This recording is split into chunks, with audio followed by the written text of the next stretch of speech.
do inquiry from the others. Walk me through the Santa Fe Institute. What was it about the time of the math? And this was in the late 90s. So they're not going to hear me on this part, right? We're going to do it both ways? It will not be on the video, but we do have it recorded. Fine. Remember, when you're answering on these questions, I'm not in the shot, and they're never going to hear my voice. So a little bit, you got to repeat in your answer, you got to repeat what my question was. Oh, a little bit. Okay. Santa Fe Institute. Why, when you're at the top of your game on Wall Street, do you decide to finance, which was at the time, or endow, or become the donor or sponsor, however you want to say it, for what was considered the most cutting edge group of mathematicians in the world? Action. So Santa Fe Institute in the late 80s, early 90s, I was interested, I was on the board of Rockefeller. So that starts, Rockefeller, it's university formed by John D. Rockefeller to sort of give back to the community. It's east side of Manhattan, except it was old. It was sort of old fashioned. They were talking about medicine, and medicine by itself was again subject to the ideas of science. They were trying to use science to find cures for disease. And I said, no, we need to do something different. We need to start interdisciplinary work. In most, how did a schmuck like you get on the board of Rockefeller? What year was that? I don't remember. Late, I think 89 and 91. So that's one of the most prestigious research places in the world, correct? Yes. Okay. How did a guy like you get on the board of a blue blood, internationally known, hard research, Nobel Prize winners all over the place? How do they pick a guy like you, a trader from, or basically some guy from Bear Stearns? Good question. So I was asked to be on the board of Rockefeller, and I think it was, I was on the board of Rockefeller. There was a money manager who said, Rockefeller needs someone with financial expertise because the university is growing and there's lots of new things. You have to, again, we go back to the original discussion the last time. Up until the mid 80s or sort of early mid 70s, the most important thing was your name. If you were Rockefeller, you already were considered to be brilliant. If you were head of General Motors, it was your reputation. It was who you knew, who your family was, what was your character. And then in the mid 70s, basically, if you remember, you probably had a calculator. It was very advanced in those days to have a Texas Instrument calculator where it could, by putting in the numbers, it would multiply for you to do square roots. And that was the first, and everyone who had a calculator was already advanced on Wall Street. A simple almost like your accountant. The most important parts of business were really now going to calculations. So it's not only mathematics, but it's things that could be calculated.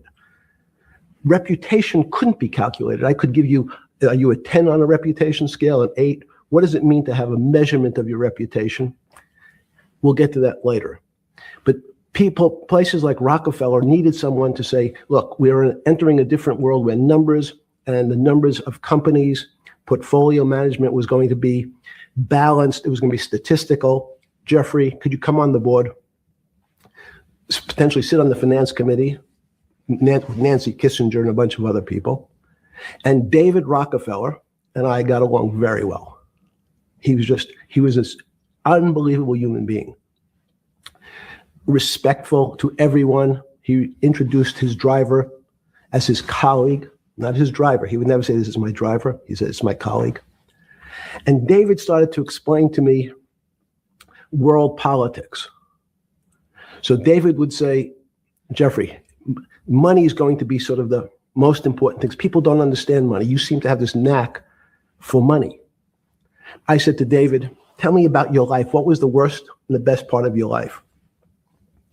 So David said, when I grew up, everyone knew I was a Rockefeller. They didn't know that my father told me he would not leave me a dime. No money. But every time we went out to eat, me and my 5 friends at school, they would leave me the bill. They would expect me to pick up the check because I was a Rockefeller. And he said, I was chairman of Chase Bank. And he said, I remember like it was yesterday, one of the headlines in Time magazine said, David, please fire yourself. So he thought that there was a world that existed that would be a combination of both politics and business and leadership. What do I mean? He formed something called the Trilateral Commission. The Trilateral Commission is some spooky stuff. People said it was some of the people that, the Illuminati, there's some mystery about it, people that ran the world. It was politicians, but David said most countries, the politicians get elected for 4 years or 8 years, separate from the royal families in England or in the Middle East. Someone's there for 4 years and then they're not there anymore. The most important people to have stability and consistency would be businessmen. So he formed this Trilateral Commission of businessmen and politicians from 3 major continents. So it was the North Americans, the Europeans, and the Asians. So he said to me, would you like to be on the Trilateral Commission? Now, I was 30 years old, 32 years old. I said, great. And he said, well, you have to fill out this application so they have your bio. And I looked at the list of people, and it was Bill Clinton, former president of the United States, Paul Volcker, every great leader in America, the Asians, the Japanese, and with a very long description of their history. And they asked me to fill in what I would like to have written. And I wrote Jeffrey Epstein, comma, just a good kid, which I thought was funny. Nobody else did. So to answer your question, at that time, I recognized around the world that monies and currencies were not really well understood. But again, it was only numbers. So numbers, and I'll get to the fact that it was bad thinking. Numbers are very good. Are most people that you meet, even on the Trilateral Commission, when you meet most people, do you find most leaders financially illiterate, economically illiterate? Most political leaders don't come out of a background of finance. Most political leaders come out of a background of being popular. So in some of the countries, in some of the African countries, for example, they might have been a military person. They were a general. In some of the African countries, they might have been a disc jockey. Or in our country, they would have been an actor. The knowledge of money they don't have an expertise. They have no degrees in finance. They really, and this is one of the major problems. Their expertise, if they have any financial knowledge, is of their own checking account or bank account and filling in their own taxes.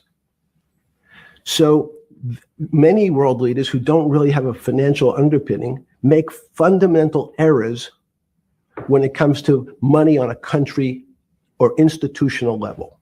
Let me give you an example. If you, Mr. Bannon, if I said your assets increased last year, you'd say, that sounds pretty good. And I said, what does that mean to you? You'd say, well, I have more money. I guess I'm wealthier. I'd say, yes. And if your debt increased, would you feel wealthier or poorer? You'd say, well, I don't want to have increased debt. I don't like the idea of that sound, increased debt. Now, that and world leaders understand when their assets go up, they feel better. However, institutions like banks, things that people don't really understand are financial underpinnings of banks. When I say your bank, Mr. Bannon, you have the Bannon Bank, you doubled your assets.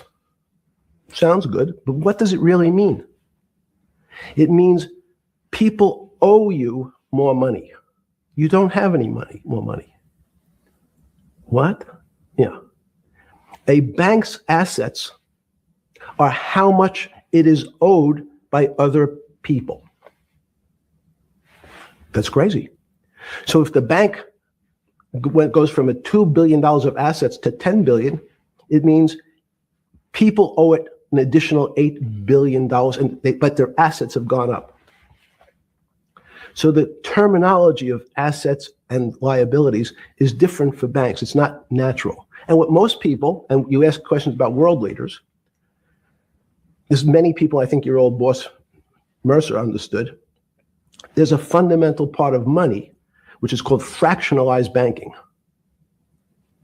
And fractionalized banking is something that finance people understand, and the people on the street, and when I say people on the street, that's where I was when I started on Wall Street, would find it impossible to believe.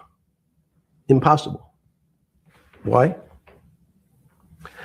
Bannon Bank, I give you $1, just one single dollar. In our system of banking, I would say, okay, Steve, I gave you $1. How much could you lend out to your friends? And your natural reaction would be probably something less than $1 because I want to keep something in my pocket. The way our system works is if you as a bank are holding my dollar, you can lend out an additional $8 or $9. No, it's impossible. I only have $1, Jeffrey. We have something called fractionalized reserves, which is if you have 1, you can lend out 9. That's the way our system works. And so not only do world leaders not understand banking, but the man on the street, my father who worked in the park department, it would be beyond his imagination that people could lend out more money than they actually had in their pocket.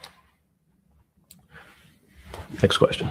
But how did this, in understanding that, when you get on something like the Trilateral Commission, you're on the board at Rockefeller, which is the most advanced research. You get brought into the Trilateral, which is the elite of the elite. How, since you're only at that time 30-something years old. 8 years from teaching at Dalton, right? You're Dalton. No, 10 years. 10 years teaching at Dalton. Yes. Walk us through. I mean, put us in the room. Walk me through exactly what it felt like. What it felt like being on the board at Rockefeller. You got these Nobel laureates, and you're sitting there making decisions, and you start to meet these people at Rockefeller. Now you start to meet these people at the Trilateral Commission. What did it feel like? It's a great question. So what did it feel That's like? what I'm in the business of asking. Yeah. What did it feel like meeting some of these people like Kissinger or Rockefeller? And those are two extraordinary people. But in general, I think the question, the people on Wall Street, I tell the story, the first day, one of the first days when I was in Wall Street, someone said to me, would you like to buy ATV? And I was looking in the brochure and I couldn't figure out what stock had a symbol of ATV. And when I finally said, well, I can't find it. And they said, what's the matter with you? Do you want to buy ATV? Which is, he was selling hot televisions, stolen televisions from the floor of the American Stock Exchange, referred to in common parlance as the televisions fell off the truck. So I knew what that phrase meant from Coney Island.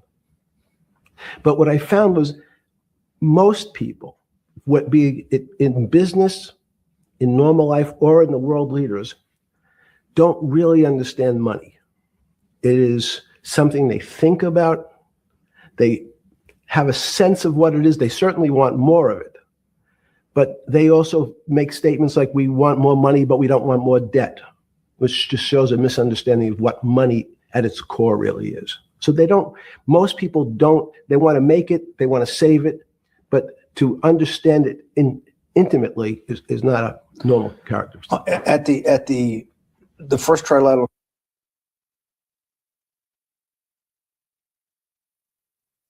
or something? Yeah, you're good. You're good. Just give me approximate. You joined the Trilateral I Commission. think it might be, And we'll be able to show we'll pull down the chart of where your name was, but just give me roughly when it was. I think it could be 90. I don't remember. Okay. Let's say early 90s. Yes. When you got on the Trilateral Commission and had the first, do you remember where the first meeting was? It was in Tokyo. In Tokyo. And at what hotel? I would like to say the Hilton, but it's probably not. And it's a 3-day, 4-day? Give me some 3-day event. And walk me through the whole thing. Speeches. It starts with a dinner. Just walk me through it. It was boring. You couldn't possibly think it was boring. It's bullshit. It was boring. You had to be stars in your eyes. No. Did you fly over privately? Yes, but it wasn't my plane. So it didn't count? No. You fly over. Yes. And And it was who were the first, like when you first met those leaders, you had to be wowed. no, You're 10 years out of Coney Island. no, I'm not wowed by people of position. I'm wowed by people of great ideas. And I don't care if it's the bus driver. I don't care if it's the student I had who has teeth coming out. Well, every these guys direction. have to have great ideas. They're the leaders of the three great continents of the world: North America, Europe, and Japan. No, many of these world leaders become world leaders because they're popular and they were able to get votes, or they were able to convince people to vote for them. I learned later. Many of them were just good at what they did in terms of politics. Remember, world leaders are politicians in general. They're not scientists. They're not intellectuals. They're not great thinkers. They're great politicians. At the first Trilateral Commission meeting that you remember in Tokyo in sometime in the early 90s, do you remember what were the big issues of the day that they were talking about, and what did you think about it? Yeah, in fact, it was funny because they were talking about inflation, and they were worried that what would happen, how do you control inflation? And as a mathematician, I didn't understand the concept. I don't understand the concept today. How's that possible? Well, when you talk about most things to do with money, money is meant to be local. It's US dollars. Then I understand what it means. If inflation, it means my dollar today inflates and it doesn't buy as much as it did a couple of years ago. The prices go up. It seems that everything is great, but in fact, my dollar is shrinking in value. If you, and you're the financial genius here. I'm just a lowly M&A guy. Sure. If you let me finish the thought. Go ahead. So if you're in America, you can feel inflation. Your salary's gone up, but you can't buy the same car. In fact, it starts to feel weird because the value. That's why I wanted to ask the question. This is my point. Sure. The people who live and breathe this, the central banks, have been haunted by the specter of inflation since the late 70s. Yes. First off, tell our audience, how did that happen? The two great financial events in the 20th century, I'm not going to get to the 21st, were the great inflation in Europe after World War I, the Great Depression, the hyperinflation in Germany that led to the rise of Hitler, and then this inflation in the mid-70s. Before you go to explain inflation, why is this specter of inflation always the central thing in central bankers' minds? Because it goes back to the first concept I said, the weird concept of fractionalized reserves. The system is not well understood. And most systems, in fact, are not well understood. We don't know how our digestive system. Stop. This is impossible. This is impossible. The world banking system, the world currency system, the world monetary system has to be so well understood by the Greenspans of the world and the Bernankes of the world and you, right? The currency traders, the guys making billion-dollar bets every day, the legendary guy on Wall Street in the late 90s, Versalin Brothers. Ranieri? No, the guy that wrote the money. Michael Lewis? Marius Poker? Yeah, Elias Poker. Who's that about? That great trader. Lou Ranieri. No, it wasn't the guy that ran the desk. That eventually ran the hedge fund that went long-term capital. Yes, I don't remember. Who's the guy? I want to say, I don't remember. I'm sorry. Lou Ranieri is big, but those guys have to understand the system perfectly. No, they don't understand the system. They understand the local part of the system.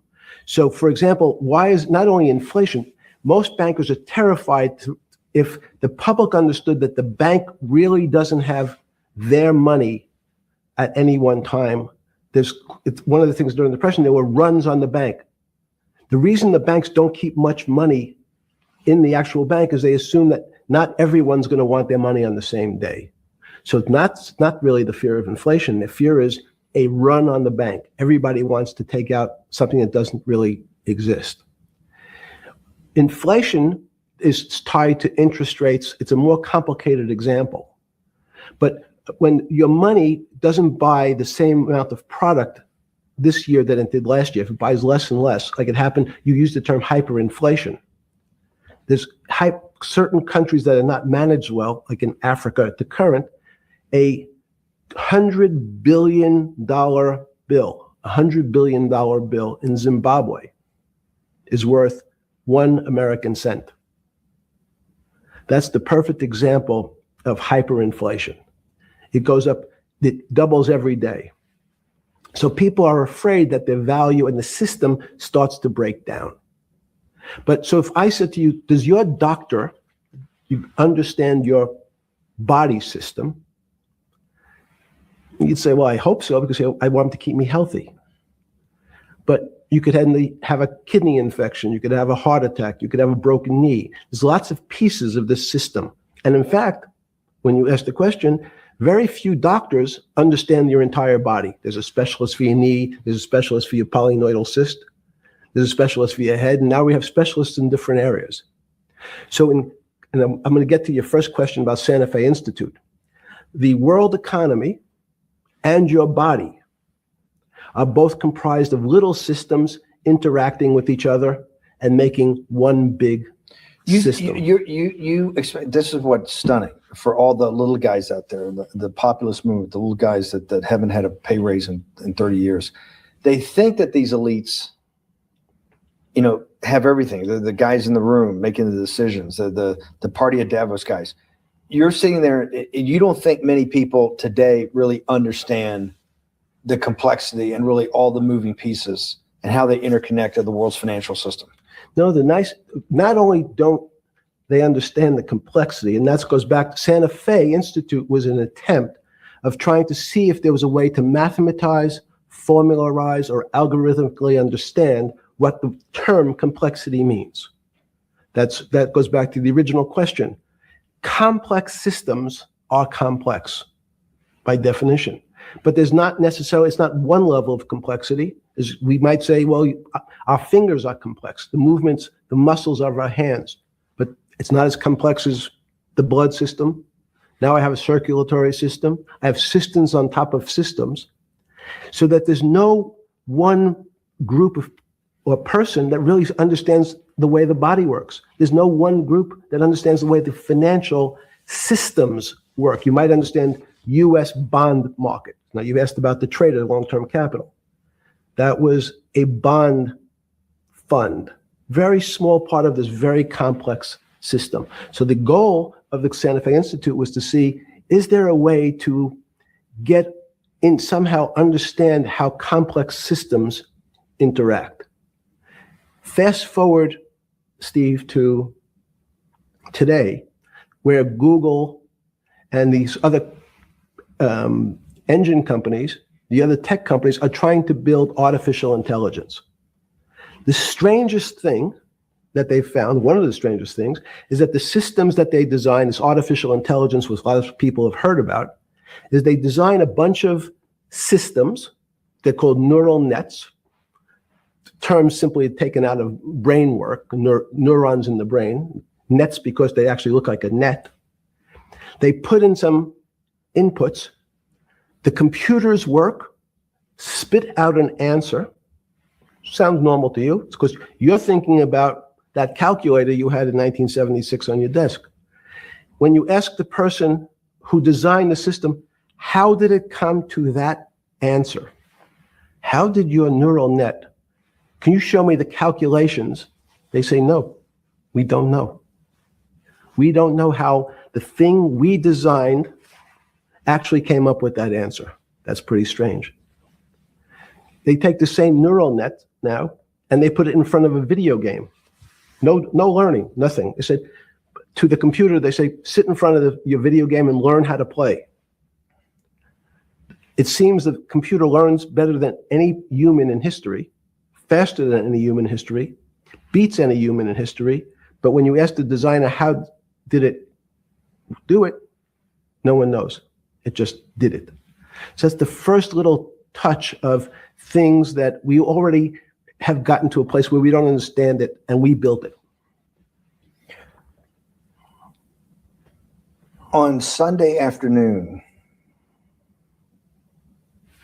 September 14th, 2008, where were you? Sorry? It was the night they put Lehman Brothers in bankruptcy in London. I was in jail. Seriously. Yes. So the financial crisis of 2008 happened when you were in jail? Yes. Oh, this is going to be so amazing. This is going to be so amazing. I take it you didn't have your Wall Street Journal dropped off to you in the morning, your Financial Times. No. How did you hear about because I want I forgot about this, but yes. I'm trying to get, this is going to be amazing. Let's go back and do that again. Sunday afternoon, because I want to find out about people, the geniuses understanding the complexity of the financial system. Because I think the best example we have is the financial crisis, the crash of 2008.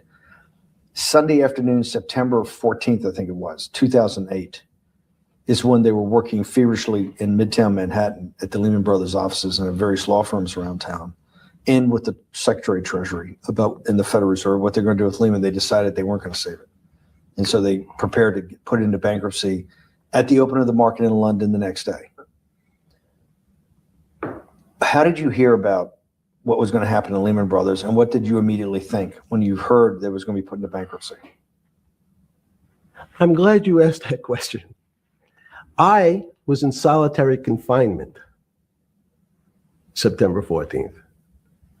And again, some of the public stories about the wonderful time I had in jail and my work release, which didn't come till months after. I'd been there since June in an 8x10 cell with a bed in the back, a 6-foot bed in the back, a chrome sink with a toilet attached to it, and a little piece of metal sticking out that was supposed to act as a table. Now, since I was in jail, there were no books. Why? There's no library. No library, but you're in jail. No, I was in jail, not prison. So in jail, I was in a place what's called the Special Housing Unit, which is for the roughest, toughest, meanest people. They had put me there, they said, for my own protection. So I was in a 8x10 cell with a little slit in the door where they would serve my food on a tray about 9 inches by 4 inches. And then as soon as I finished eating, they'd take the tray and close it down. And one of the guards said, do you understand there's Wall Street's crashing. I'm worried about my pension fund. What should I do? And I said, sorry, Wall Street's crashing? What's happened? And he said, there's some crisis and some companies are going bankrupt. I said, are you sure? And he said, yeah, it's all over the papers. We're all terrified. We're going to lose our life savings because we have either a 401k or our pension funds. We don't know anything about money. Mr. Epstein, can you tell us, like, what's going on? Am I going to be able to afford my children's education? Am I going to be bankrupt like this company called Lehman Brothers? And there's another company in the front page today called Bear Stearns. Oh, no, I said. Why? Because that's the company I was a partner in. And in fact, that was a company I had a very large investment in. So, as a great story, I didn't have my Wall Street Journal, but in the early mornings, you're allowed to make 2 phone calls, collect. And when you pick up the phone, you can dial a number, and when the person picks up, they say, you're getting a call from the Palm Beach County Jail. Will you accept reverse charges? And the person either says yes, and the call goes through, or the person says no. The person I had called was Jimmy Kane, the president of Bear Stearns. And I said, tell me what's going on. And so that my knowledge of the financial crisis happened with Jimmy, who was at the center of the storm, telling me about what Lehman had gone under. And they were trying to figure out a way, should they bail out Bear Stearns? Did it strike you at the time of the mess you had made of your life to be in a situation that you're one of the greatest financial minds in the world, looked at by world leaders and asked your thinking by the most prominent and important people in the world, and here you are in solitary confinement. You got to make a collect call to somebody. Did it strike you at the time how all the threads of your life had come together and put you in a position, or you had put yourself in that position? No. So it never struck you when you had to make one of your 50% of your collect calls that day, you call the president or the head of the CEO of Bear Stearns. The biggest financial event in your life is taking place, of which one, every important person in the world would be seeking your opinion. Number two would be a once in a lifetime opportunity to apply your craft. Number three, it would be a once in a lifetime opportunity to make money if you were smart, and obviously you're smart. You're telling me here, truthfully, that it never hit you at all of how you'd ended up in a place where you had to make a collect phone call from a jail cell that was 6x9 with a steel bed and your food being passed in through a slot. The question you want to ask is, who was the other call to? Okay, who was the other call to? The other call was to my friend at JP Morgan, who was then, I didn't know it at the time, trying to buy Bear Stearns. So at one point, I had two phones. It was difficult because they're afraid people are going to hang themselves with the phone cord. So they don't actually come together and they're pretty short. So I was actually going between two phones talking to Bear Stearns and JP Morgan at the same time. So I found it amusing. And it never struck you about how to end up in a situation like this? No, that would be probably means I would be too self-aware. You can't possibly expect me to believe this. I know. I don't believe it. You're telling me that during that day, you never had a moment. You sat there and go, what the fuck have I done with my life that I'm in a 6x9 jail cell when I should be on a trading desk, or I should be in my $250 million, greatest townhouse in New York City, taking calls from the king of Saudi Arabia, the president of China, the head of Russia, the president of the United States, to save the world's population from a financial debacle. You honestly expect me to believe that that never happened? You're suggesting I was somewhat depressed, and how could this happen to me? I'm not saying depressed. I'm saying a moment of awareness of how could I get myself into this situation? No, I would just say how strange that this happens. It's strange. I'm wearing a jumpsuit and flip-flops. What color was the jumpsuit? Brown. Brown jumpsuit. Yes. I notice I don't see you in a lot of brown. No. Brown jumpsuit and flip-flops. Flip-flops, yes. With no access to books, no access to newspapers, no access to anything. You had lived on information. Except my Almond Joy bars. I had extra Almond Joy bars.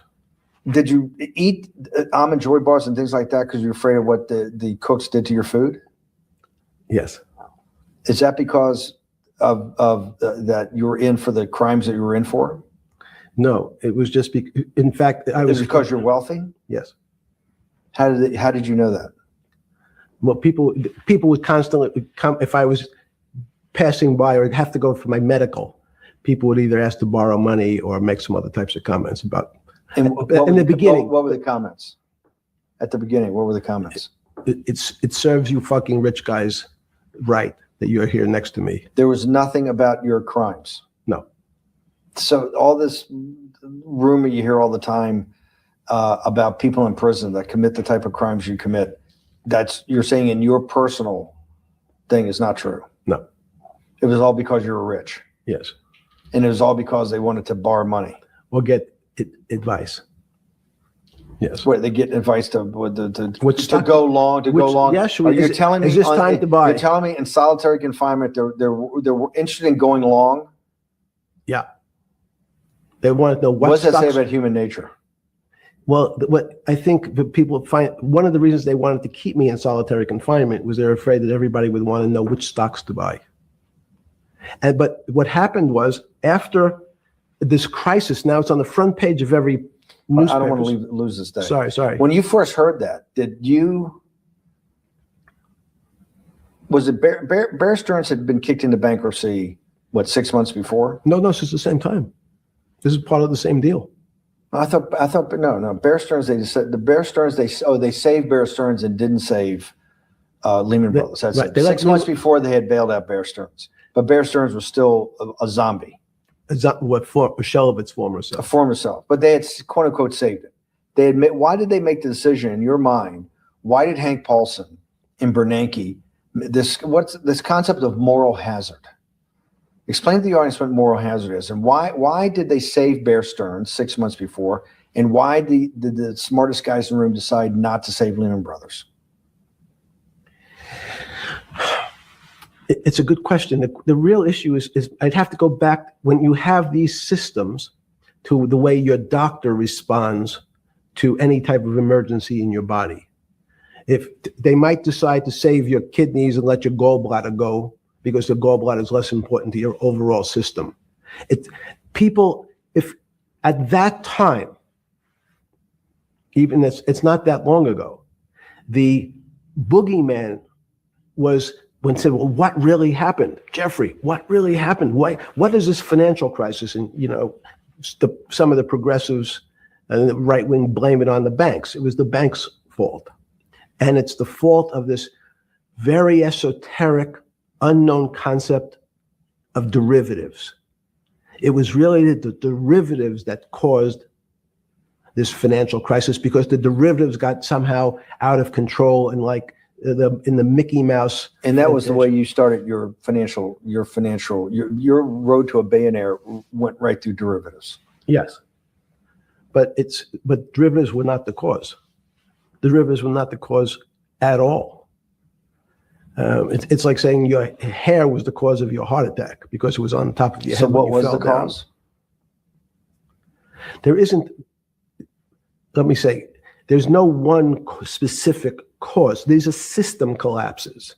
So many times when they have to make your death certificate, when you say, well, what did he die from? They'll say heart failure. But if you say, what was the cause of his heart failure? Well, he had low blood pressure, his sugar was high, he was diabetic, he had all these other problems. But they say, no, we need a word on your death certificate. Did he die from brain damage? Did he die from heart failure? And that's the financial crisis. Many people said, well, what caused it? They wrote on its death certificate, derivatives. But derivatives are not a fundamental cause of anything. Was it Sunday or Monday? I take it was Monday morning when you made your two collect calls and you're talking to Bear Stearns on one hand and Morgan Stanley on the other. JP Morgan. That was Monday morning. Did you, Jeffrey, being one of the financial geniuses in the world, did you understand what Lehman Brothers going into bankruptcy, the domino effect that by Thursday, the financial system would be under such extremis that if it didn't have $1 trillion cash infusion in the United States, it might collapse? Did you know that at the time? Did you view that at the time? Yes. You did? Yeah. Why? Again, I don't want to bore you or the audience with the idea of it's a medical procedure, but you had system failures. So you'd recognize that if I said to you, did you realize when your father was on the ground and he was clutching his chest and he couldn't breathe, it was a bad situation. He could die. That's how I saw it. Did you immediately think about the commercial paper market? I mean, the mechanical triggers that actually you had to blow through these circuit boards. Did you know the circuits? Did you understand the circuits? Or did you have a concept of the circuits that were going to get blown through? Yes, but only because of an analogy to a body. And in fact, from my telephones against the wall with my little metal wires, because the next day I talked to another person in Washington about the issues of what I thought was happening. And I made the same discussion about They were at the Treasury Department? Yes. So in a 6x9 cell the phones were outside the cell. In Palm Beach County, California? West Palm Beach, Florida. West Palm Beach, Florida. That's what you juice diet. West Palm Beach, Florida. West Palm Beach, Florida. West Palm Beach, Florida. You're making a call to Washington, D.C. to talk to some deputy secretary of Treasury. Someone in Treasury. Right. Someone in Treasury. Right. And that does not, the night before you go to bed, it doesn't dawn on you at all. You never have a moment of self-reflection that how did I end up on this metal cot when I should be at the center of things? No, I had a telephone. So I've said, I can talk to, it makes no difference where I am. In fact, I'm still talking to the same person if I was at my home in Palm Beach. But I'm the here in difference your home jail. in Palm Beach. I can dial my That's a own bull- phone. That's bullshit. No, but you can also make 1,000 phone calls. Here you got to make one, and he's got to take. Think the how much charges. better that was. I had to decide who was the right person to call. That was unusual for me because I would have called 20 people. And before. what was the advice you gave? I said, you have a sick patient. And it's very much like a sick patient in the emergency room. You can't think about it like your car. People in normal walks of life think about money and things as a machine. And then, unfortunately, so if your car breaks, cars are always easy to fix. My jets, my cars, if it breaks, I know it can be fixed because it simply follows the same pattern. If this part breaks, you replace the part and the thing works again. People and the financial system are not machines. They can't be fixed the same way. You can't simply take out put some more juice into the commercial paper market, and that's like replacing the carburetor on the car. It's much more, I have a patient who can't breathe, has a stomach problem, can't see, looks bleeding at the same time. What do I do first? I have to think about it as a system. Where's the most logical place? What's the most dangerous place? If your heart stopped, we have to start your heart again. In the equivalent to the money market, why do I have to start your heart again? I need to get your blood flowing. If your blood stops, you're dead. If liquidity, which is the equivalent of blood in the financial system, dries up. Once liquidity is basically cash, putting cash into the Forget system. about what it is. Okay. Liquidity is liquidity. It allows the system, it's the blood of the system. You need to pump blood hard into the body of the economy to keep it flowing. And if you're, especially when you're worried about someone dying, you're not going to be worried about the niceties of, well, you got the shirt dirty and there was some damage. Pumping that blood, keep that heart When you pumping talked to the person in Treasury on Tuesday, the 16th, did you get a feeling as you were sitting in your 6x9 jail cell in West Palm Beach, Florida, that they were on top of things? No, you can't. It's impossible to be on top of things. There's no such thing. It's, again, the doctor watching the patient die. You hopefully have some confidence that he's seen it before. He recognizes that there are some steps he has to take first before he bandages the guy's finger or worries about what shoes he has on. So you hope that the people in charge, your doctors who are working on the emergency patient, have enough experience and, frankly, judgment to try to keep the patient alive. Did you think that they had those things, patience and judgment? They had pretty good judgment, and you needed a lot of luck, just like in the dead patient. You need to, hopefully you put that blood in and it's not too late. And you make some mistakes, but you have to know you're going to have to give it a shock. In the run up to the September crash of 2008, Yeah. I guess you weren't occupied with finance. That whole summer, how long had you been in jail? Went to jail June 30th. So the entire summer. Yes. Before you went into jail, you were still very active in the financial markets. Yes. When you say active, you trade currencies every day, you trade stocks every day. When people, I don't do any. someone like you, or you give advice to people to trade stocks or trade currencies. I don't trade every day. I think that's like Woody Allen said, you can't beat the bank. So I try to pick my spots. George Soros picked his spot when the pound collapsed. This would have been a great money-making opportunity that passed me by when I was in jail, but that's not how I think. In the run-up to that, in the spring of 2008, that's when Bear Stearns got in problems, I think, in the spring of 2008, and they decided to bail it out. Did the Bear Stearns guys talk to you for advice at that time when the big crisis in Bear Stearns? No, but see, again, unbeknownst to most people, and it's easy to blame people for the financial crisis, like you'd blame someone for giving your father the drink before he had his heart attack. But what really happened, the real enemy of the finance system was Bill Clinton. And if you ask me what and who caused the financial crisis, I would tell you it was Bill Clinton. Because of what Bob Rubin and he did to deregulate the financial system? No. Because as of the last time we had our 60-minute interview, you talked to me about home ownership. And you asked me whether everyone should own a home. And I told you, no, it's too risky. So the financial collapse of 2008 is because of hardworking African Americans, Hispanics, and whites who wanted to have a ownership stake in the society that all rests on their shoulders. They're the culprits. No, not at all. Okay, then I didn't say they were the culprits. I was pretty clear it was Bill Clinton. okay. And why was it Bill Clinton? Because Bill Clinton wanted to get votes from those people. And he sold them the idea that instead of renting in a house, and historically the values of houses have gone up, and he said, you guys in these local communities who haven't been able to afford a house before, I'm going to show you a way. I'm going to give you a way, because I'm sure I'll get your vote that you can own a house, because I want your vote.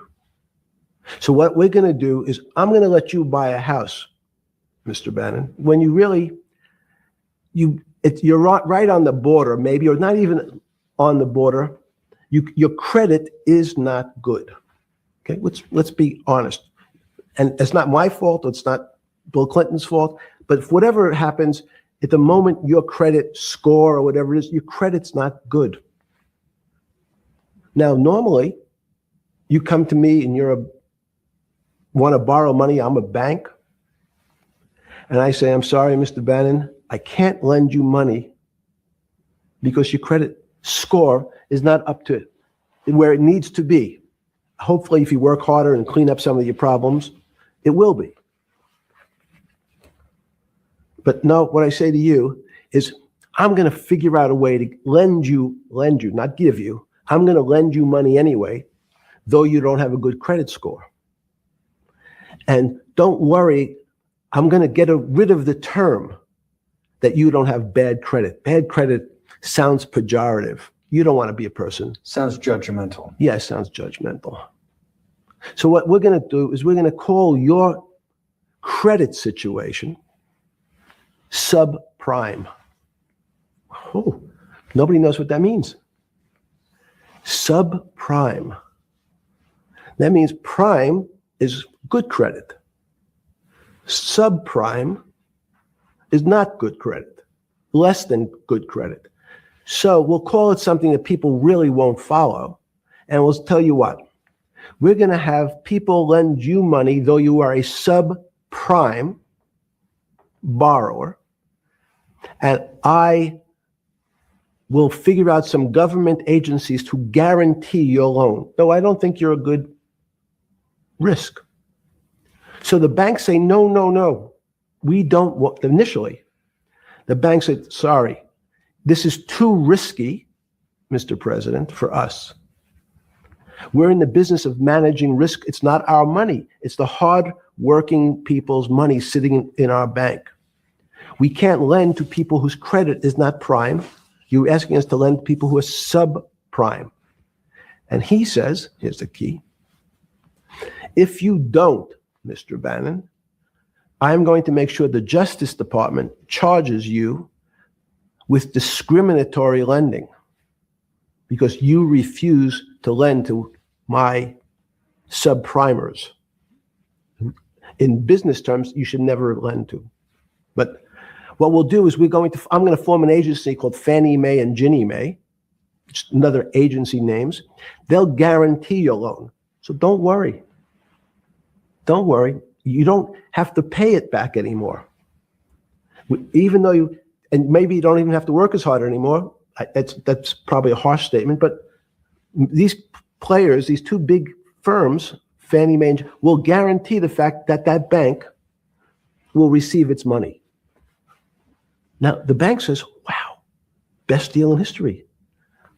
I refused to lend to Mr. Bannon, but now he has the big brother, his Uncle Sam. He went to his Uncle Sam, and Uncle Sam says, I'm guaranteeing it. The bank says, I want everybody. Give me as many people as you can give me, because Uncle Sam is the best credit in the world. Not only that, it's the United States government. We'll take it all. We'll take as much subprime as we can handle, because it's the best investment for the moment. It's a strange investment because it has politics that has inserted its way into the numbers. Politics doesn't belong in the markets, but now we're going to have, I want the votes, we'll make guarantees that you who can't get a house normally will be able to get a house from the bank. The bank says, this is the best deal in history. We will package 100, 300, 1,000 of you subprimers, and we'll sell it off to somebody else. And the whole system becomes mired in subprime mortgages. That's becomes the What do issue. you mean mired? There's just too much supply. It's a supply demand problem. You get too much supply. No, it's a very good question. What does too much supply mean? Well, then you get to people, go back to your first question to me. Government leaders. Government leaders know if they're good, and they can do mathematics, they can balance their checkbooks. So certain people in Congress said, well, how do you value these subprime mortgages? The banks say, we've been valuing them the same way we've always valued them for the past 20 years. The accounting firms, there's something in this country called GAAP accounting, which is a standard type of accounting. And we account for them the same way we've always accounted for them. If we paid $1,000 for your mortgage last night, when we put it on our books today, we're going to say its value is $1,000. It makes sense. I paid for it. What's its value? It's $1,000. That's what I paid for it last night. No. The Congress people said, that's not really a good answer, you know. That doesn't give us confidence that you know what you're doing. Because what happens if you have to sell it tomorrow morning? Something's happened and you have to sell it. Remember, there's kinds of stress tests. Would you be able to value it at what you paid for it the day before? And Wall Street says, that's not the way you can think about this. This is crazy. We always value things at the cost from the day before. And they changed the accounting method, in essence, to say not what it was worth yesterday, but if I have to sell, what would it be worth? That's impossible. So what happens is every bank now has to value something they bought yesterday at lower than they paid. Never before in 20 years did they have to do this. So something they bought at 1,000 on their books was 1,000 is now 990. That starts to, you asked the question about what did I start to think about? Something's 1,000 and 990. This person now has to value it at 980. When did you first start to get nervous? Understanding Bill Clinton and all this. Did you change glasses? Yes. Okay. I changed shirt. I saw that black. Are you okay with the? Yeah, great. I think we're gonna have all kinds of changes to this. I'm experimenting. Okay. When did you get a feeling? Did you ever anticipate before it happened something like 2008 could happen? No. How could that be? It's the word I can beat it to death is that it's very much like would I anticipate I'll have a heart attack tomorrow? Unlikely. Was 2008 a heart attack or a stroke? Debilitating. It's a better, it was both. But why was it both? Because in fact, as I said, the blood was getting dried up in the system and the head, which is sort of the central bank, wasn't working. So to some extent, it was a combination. It was a crisis. Did you see that building up over time? It's always been lurking in the background. I mean, if you have an older parent, would you say it's possible? Did you anticipate him having a heart attack today? No, you hope things are going to go better and maybe they'll fix it up. The system was getting too complex, and it wasn't based on derivatives, because what people keep forgetting, and as I was just explaining, Wall Street in many professions, including Wall Street makes it sound complicated. They don't want the little guy to understand what they do because they make so much money and they don't do very much. So they couch it in words like derivative and stock options and commodity futures and different types of contracts. It's all fairly, everyone is capable of understanding it. It is not complicated. But Wall Street, because they make so much money from doing fairly simple things, needs to make it more complicated than it really is. We had a very big recession in the early 90s based upon real estate and Japan basically imploding. Let's again, Okay. you had a recession in the 90s. I don't know what it's based upon. It's always interesting to look back and say, separate from there's certain triggers, like there in the 70s, there was a. What do you think it was based upon, the 90s downturn? It's clearly there was a huge downturn. No, I know there was a downturn. That's what I know for sure. I don't. That's a fact. That's all. Everything else is sort of speculation about why did he have that? I understand that, but there's some speculation that has 0% probability of being true, and there's others that have 90%. In the range, when you look at the range of alternatives of what could have caused it in 90, and what I'm trying to do is get you all the way up to 2008. Look, you're the smartest guy in the room, right? You know that. Do you think there's anybody in the world today? Oops, this is going to be a bad question. No, but do you think anybody in the world today, the Alan Greenspans, the Bernankes, is there any central banker you know, any partner of any Wall Street firm, any guy running a trading desk, and I would take it that would be, or anybody at a Larry Fink at BlackRock, Steve Schwartzman at Blackstone, the top 100 financial guys, and let's throw in a couple of Nobel economists, and let's throw in the best professors at Wharton, at Harvard, at Stanford. Do you think that there's anybody that understands money or understands the world's financial system as good as you? There must be. But it doesn't come to the top of the head. No. Okay, fine. Now that I've gotten that, let's go back to 1990. In that arc from the fall of the Berlin Wall to 2008. Good. We started with the implosion in Tokyo of the Japanese economy, Japanese financial markets. We had the huge run up in internet stocks, right? We had the implosion of that in 2000. The bankruptcy of Drexel Burnham in 90, implosion of Japan, huge run up in equity markets for the internet, implosion of the internet in 2000, 10 years later, roughly. And then this run up through the Iraq war and all that, the run up to 2008. Every 10 years, it seems like we're in some sort of 10 years before the 1990s was the 70s. You sound like an astrologer. Okay.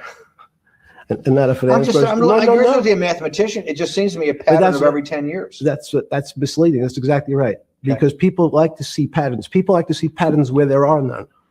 So a pattern of a financial crisis every 10 years is just in my mind. Yes. Long-term capital that had to be bailed out back in the late 90s when everybody panicked. And that wasn't that bailout today would look small, and it was a $5 billion or was $30 billion. Businesses fail all the time. But long-term capital, and the Federal Reserve stepped in. But I'm saying people go bad. Things go bad all the time. Yes, you're correct. The audience that's watching this, the little guys, they go bankrupt all the time and nobody gives a shit. You know why? They're a little guy. But when long-term capital management goes bankrupt, or Bear Stearns goes bankrupt, or Lehman Brothers goes bankrupt, people care because it's an unfair characterization. Why do you say Because that? Again, it's the complexity of the situation. If you think about you have a complex system, you have your body. Now, in fact, the little guy is my finger. This is. And Bear Stearns is your heart. That's correct. The banking system is my heart. The system, I can't risk my because remember, it's not only my. You haven't been able to name. Hang on. You haven't. Hang on. I was trying to hang. I wanted to see if the hang on worked. No. You haven't been able. You're not good enough yet. You're like junior wizard trying to do it. You haven't. Yes. I'll say, since we can't name another guy that's as good as you. Now, there may be a couple out there. You're not bragging. You're humble.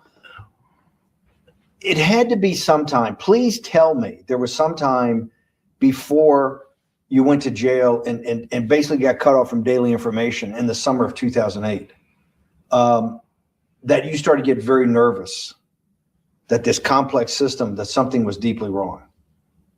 Okay, first, let's go back. When I say no one understands the system better than I do, it doesn't mean I You always understand. sound like a doctor. You're afraid he's going to get sued for giving a thing. Yes, you're not, no. gonna, you're No, not no, taking no. on any liability. There's no contingent Yes. liability here for Yeah, your no, answers. no. But the word understand is the problem. Okay. I don't understand the system.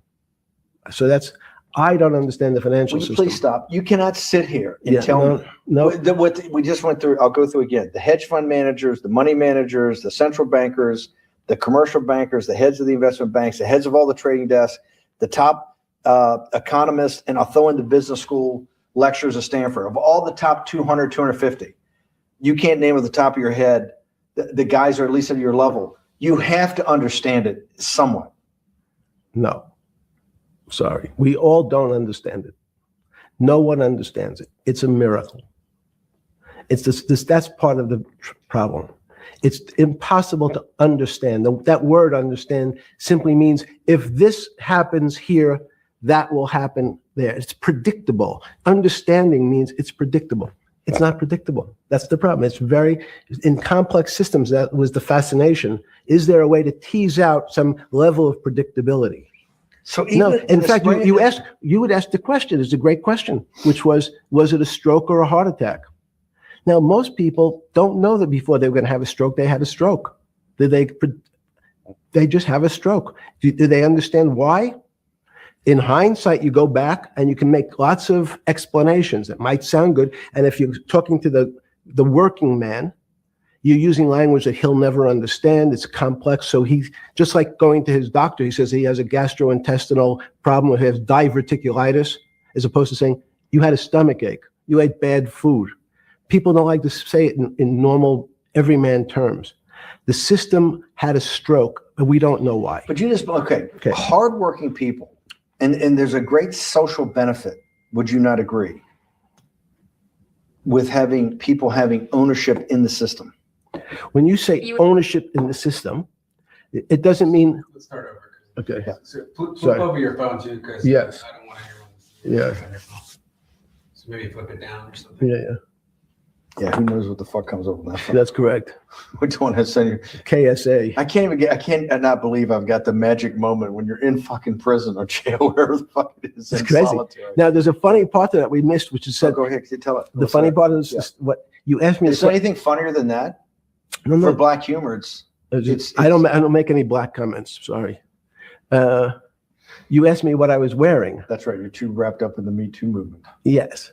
So I was wearing a brown jumper and a brown pair of pants given to me by the jail with the word trustee on the back. Because you had qualified to be a trustee?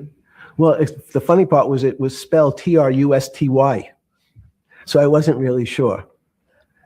I'd been a trustee in many different operations, but it was the first time it was actually printed on my back and spelled incorrectly. Probably had a higher level of being a trustee at that than you had at all the boards that you were trustees, right? Yes, right, because the trustee meant you get two devices to clean your toilet as opposed to one. Yeah, but it also meant that you had some sort of personal fiduciary own responsibility for oneself, right? In the jail? You mean? Well, that's what being a trustee is. That's where they give you two.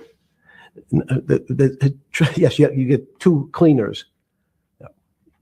I was a trustee in the jail because I was able to teach some of the kids to help them get their GED. So that's how they gave me a trustee job. There's no time. I got to go back to this because I'm like a dog with a bone in this thing. Yes. You can't. There's something deeply fucked up with you. At least something. Well, we know there are things deeply fucked up with this. You will get through in this film, Right. but you cannot possibly have to sit there knowing that you came from nowhere, knowing that you went to the very top of what is considered outside of science and maybe physics, the thing people most admire because it's like alchemy, understanding high finance. To sit there in what will be the defining financial crisis of our time, like Black Friday and or Black Yes. Monday, whatever it was in the Great Depression, and be there at that exact moment, triggered in part by a firm that you used to be a partner in and knew intimately well, and it created much of your initial net worth because of, and know that you couldn't, someone who lives on a phone, right? Yes. Because you do live on a phone, right? Correct. You had to make just 2 collect calls. You cannot tell me sometime during that day, you did not have that conversation with yourself of how the fuck did I do this to myself to put myself in West Palm Beach in a 6x9 cell with a metal fucking bed with a brown shirt that said trustee spelled wrong. So did I find it amazing that I was there? That's a Not better- amazing. And I don't want to say it's No. not funny. Oh, I thought I wasn't funny. Right. But Not amazing. No, it was incredible. Incredible in what way? This- Incredible, like, how do I do this to myself? No, it's as incredible as me sitting here in this house. They're both just 2 sides of the coin. That's how I think about it. That my life today is incredible. Do you consider yourself a stoic? No, I consider myself a hermit. Stoics are not very happy. Being a hermit, then, being in that 6x9 cell, being in the cell, qua the cell was not the problem, right? Correct. What was the problem? The eating the almond joy bars. Because you couldn't eat the food. No, right. And but remember, my life is. Did that ever strike you that I can't eat the food because somebody might have done something to it? I gotta live off an almond joy bar, 1 a day or 2 a day or whatever. How many ever sneak in a day? No sneaking in. Your 1 almond joy bar, it did not hit you at some time? How the fuck did I do this? No. Let's go back to the spring of 2008. Were you so wrapped up in your personal issues at the time you were not spending enough time on the financial markets, or were you deeply involved in the financial markets like you normally were? No, I was involved. And you, so we're saying that the smartest guy in the room didn't see it coming. No, of course The not. bankruptcy of Bear Stearns, you just thought was a Bear Stearns problem. You didn't see it as systemic. I know you keep harping on it, but it's not. Because you're a mathematician and understand systems. It seems that anybody that understands that they had a systemic problem, you would at least be the first on the early search radar. If you're not going to see it, then I'm really afraid, because that means that I always assume there's at least a set of guys out there that have some sort of sense that something's not right. Imagine the guy who has a stroke or had the heart attack. When you ask him, did you feel funny the day before? He's going to tell you, yeah, I didn't feel right. Something was off. I didn't feel right. I had my stomach was right. I felt a little dizzy. I felt a little weak. But if you asked him that day before, do you think you're going to have a heart attack tomorrow? He'd say, no, I just feel a little weak. I'm a little dizzy. My stomach hurts. So these systems, and that's the issue of complexity. What complexity says is that, in fact, everything seems to go along, and people have seen it. One of the great examples of complex systems is sand dunes. In fact, the sand keeps building up. People have seen some, and all of a sudden, one more sand drop, and all the sand starts running down the hills.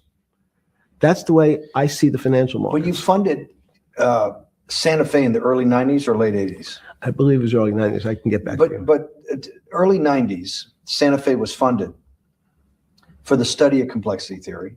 It was math. So let's back up. So why did I buy a ranch in New Mexico in 1993? So that gives you some sense. So I would have funded it in 1990.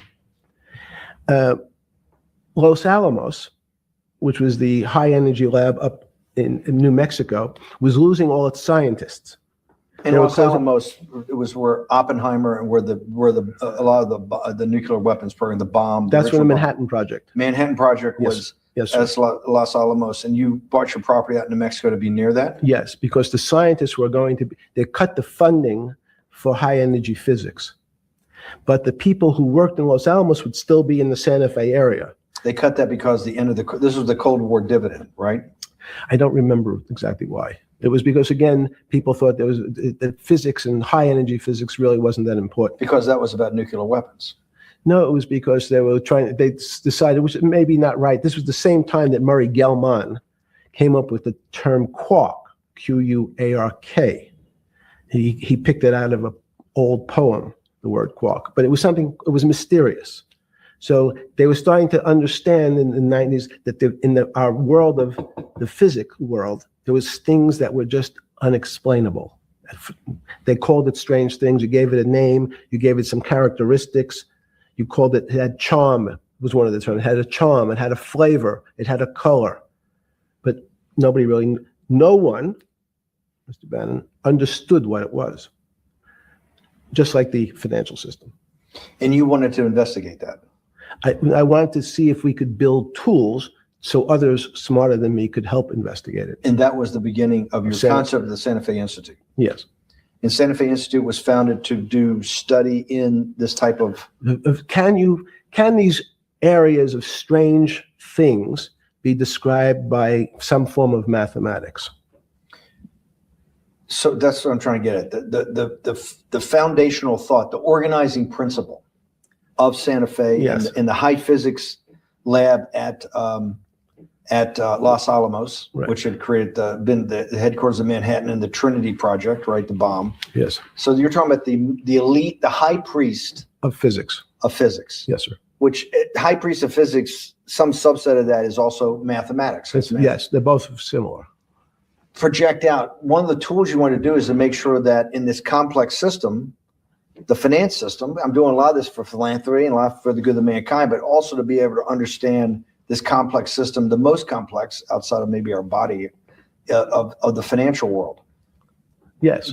Did they create tools, or were you smarter in than the mid-aughts 15 years later than you had been then because of work that was done at Santa Fe? No, it was great.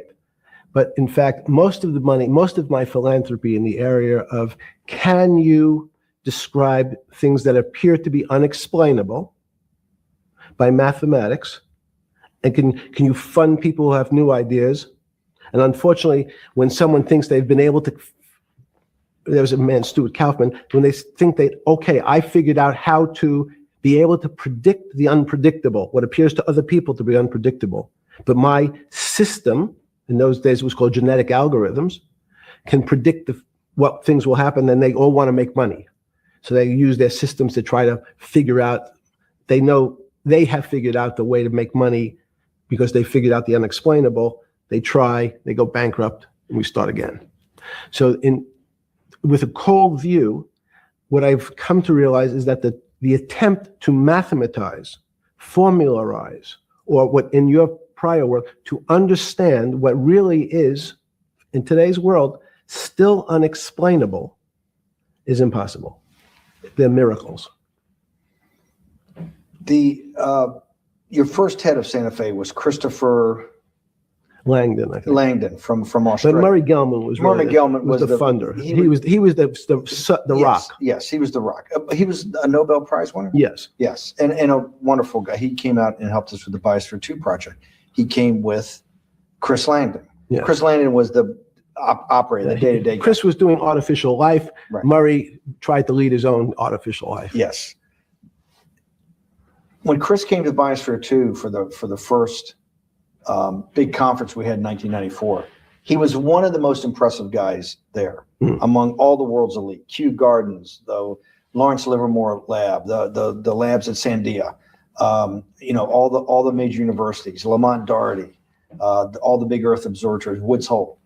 What set Langdon apart, I thought, and the reason I invited Santa Fe to be part of it, was Langdon actually made a presentation that everything, and he was making this to scientists, a lot of marine biologists, a lot of people that are just beginning, Wally Broker and people who were just beginning the study of climate change, at that time called global warming, that he made this compelling presentation that everything's really mathematics.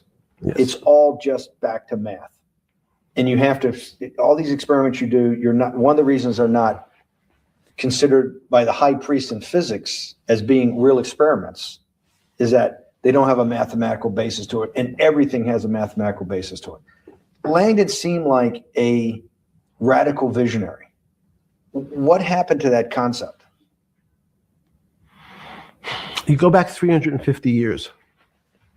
So you have Isaac Newton, you have Leibniz.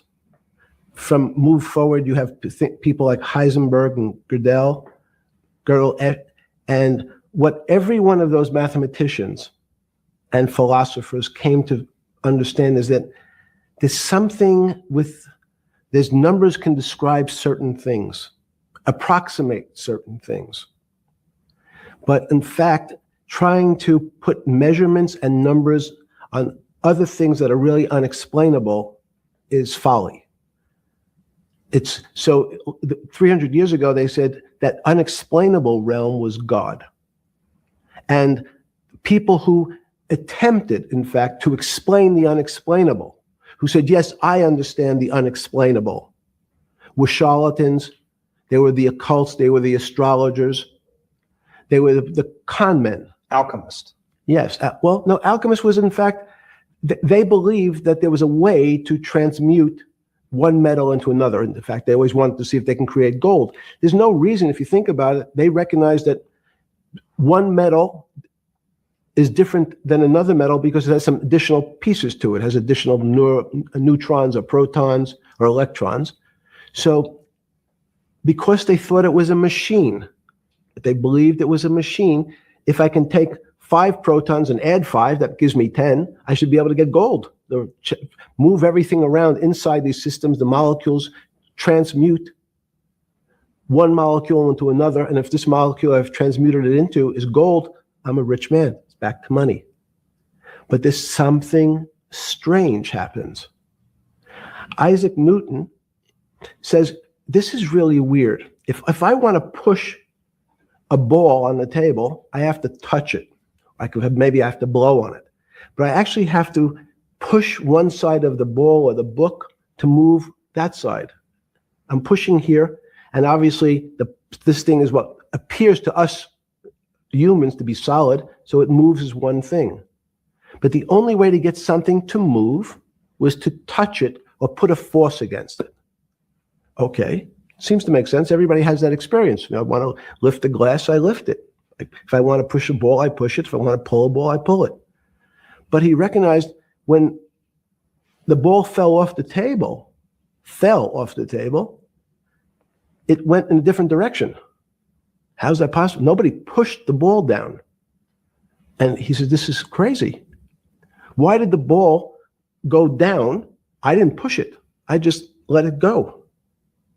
So someone's pushing the ball, because I know that I am confident that the only thing that gets something to move is with a force that pushes. So there's a force that's pushing the ball down. In fact, he called it gravity. He measured how fast it was pulled, but never was able to explain why it happened. How is it? What is gravity? It's this. Everybody says, well, why did the ball fall to the ground? Because gravity took it. But what's gravity? That's, as Feynman would say, that's the name of the thing. We have no idea what it is. This goes to Santa Fe. They were trying to explain the unexplainable. Can we measure? Can we figure out a way to predict the stock markets using these types of chaos complexity? Before we get there, let's walk back through. Let's go back to Newton. Sure. Pre-Newton and then Newton. What did Newton solve that for millennia up to Newton had not been solved? And then I want to go forward all the way to Santa Fe, what they were trying to solve. Let's start with just 2 or 3 of the basic guys, but let's go with Newton. What pre-Newton, it was what? And then why is Newton such a genius? In the, I think mathematically, they told me one time, I've seen there's been 115 billion people roughly that have lived on the earth. And of that 115 billion, Newton. Are you sure that's a number? That sounds a lot, very high. We only have 7 now. I think in the history of the earth, I think it's, I'll pull up the stat for you, but I think it's 115 billion people. They figure that probably is inflation. That's why you have lived through the earth. But he's one of the handful of the most important. What did he solve for? Why is he so important for how we live today? And then we want to go through Leibniz and the other 2 or 3 other major ones to get us to Santa Fe. Well, it's a long journey. This is the heart of what we're trying to do. Let me take a bit of a detour just Okay. a second. What if you went to high school and the last year in your high school, you took calculus? So Isaac Newton sort of invents calculus. Well, that sounds invents, mathematicians. To torture seniors in high school before they graduate. Yes, but obviously, no. Yes, the answer is yes. Certain people could never do calculus. Why is that? Why is calculus why is that the dividing line between, to me, people who can handle that and can go on to do certain things, and people just hit the wall, even if they know math? It seems to me that there's that calculus is the thing that changes. It bridges. That's because it's about the theory of change and the theory of how things change. It's a great question. But in fact, what calculus does is it's somewhat philosophical. That's why mathematics Newton wasn't a mathematician. He was called a geometer. That's what they used to call themselves. They understood geometry and numbers. But there's an old conundrum where it says during Pythagoras' days, Zeno's paradox it's called, where they said, well, if the wall is 2 feet away from me, and I take one step that's halfway to the wall, that'll be 1 foot away. And if I take another step that's half again, that'll be half a foot away, and then a quarter of a foot. I could walk forever but never touch the wall. Doesn't sound realistic, doesn't make any sense in our real lives of the physical. But what Newton understood is many problems were like that. Many things approached the wall, or in calculus, approached the limit, but never really reached it. So he said, it's okay, you don't have to reach it. We can do lots of the mathematics as if it was so close, it was almost there. And we could do lots of mathematics almost being at the limit. And this is really important, Steve, for today. Because most of the science up until today was things that are starting to approach the limit. You were taught in high school that if you had 1 divided by 0,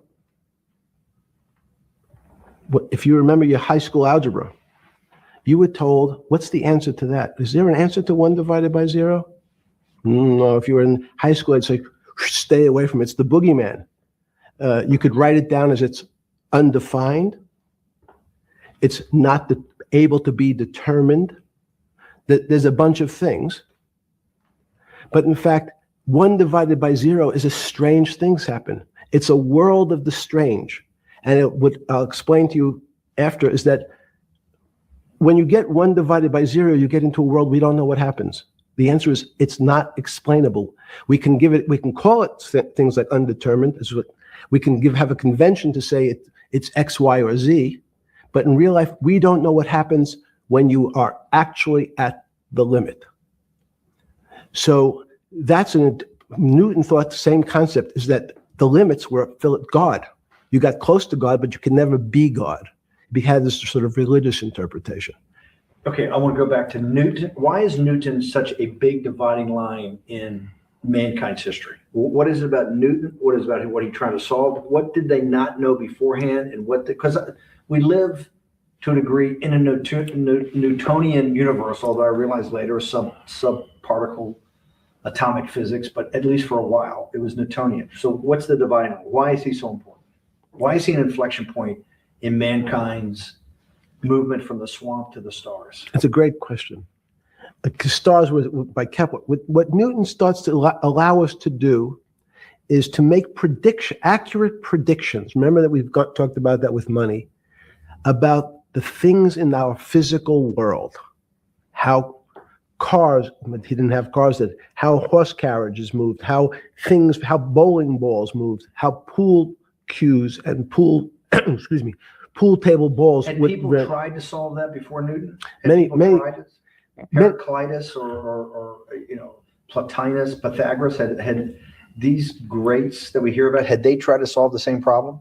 Not the same problem. They try to, again, what Pythagoras does, he starts to figure out this relationships in triangles. For example, everyone knows the a squared plus b squared is equal to c squared, that Pythagorean theorem, which is basically says these shapes in a triangle, each side of the triangle has a fixed relationship with the other two sides. That's strange. He knew, again, but it was all numbers. This was a system of things in the physical world, and Pythagoras says we can start putting numbers on things that help you predict how they will behave. You can add two triangles and make a square, some different shapes. They were looking at geometric forms. Newton says, well, I want to know how planets move. I want to know how things around me move. Can we find formulas? Can I find formulas that explain what I see in the physical world, how physical things interact and how they describe one another? Again, the fact that two solid masses, for some very strange, unknown reason, unknown today, attract one another, no matter what they are. People have seen the experiment. You hang something, two little metal balls from a string, they move towards each other. In fact, they move towards each other was very specific. So when you drop the ball to the floor of this room, Newton says, in fact, the room came up a bit to meet the ball. The room moved. It's imperceptible. You can't really perceive that motion, but they attracted each other with certain ratios. So he started to be able to measure things in the physical world. And that was great advances. It also, you wanted to move very quickly. Unfortunately, most people, especially in the 20th century, 19th century, said, well, like Newton, let's measure everything. Let's measure people's behavior. Let's measure their psychology. Let's measure their health. You go to we can have my blood test. Let's measure everything. We measure Wall Street. Their voting habits. Measure. Can we put a number on how much I care for my wife? Can I put a number on how I feel? And we tried, unfortunately, we try to mathematize the finer things in life, and then recognize that there's things that, unfortunately, just fall outside. Schrodinger wrote a very famous book about what is life. He was trying to figure out a way, can he describe the difference formulaically between things that are alive and things that are dead? The answer is no. The things that are alive in my world are miracles, not magic. Magic has a bad connotation. We trying don't to hide believe in things. you don't believe in the spirit or the soul. That's what animates people, is your spirit or your soul. That's No. Have you ever seen someone die? When they die, their spirit leaves. Their soul leaves, no question. So in There's fact, no question to you about no that. question. There's no question to you that there is some animating life force within us that leaves when you're dead. Yes, in fact, I refer to the soul. This obviously a certain the questions in the past, even Because during people would normally think you were soulless. So Thank you. But have you talk about you actually believe in it and have done some thinking about it is pretty shocking in its own right, isn't it?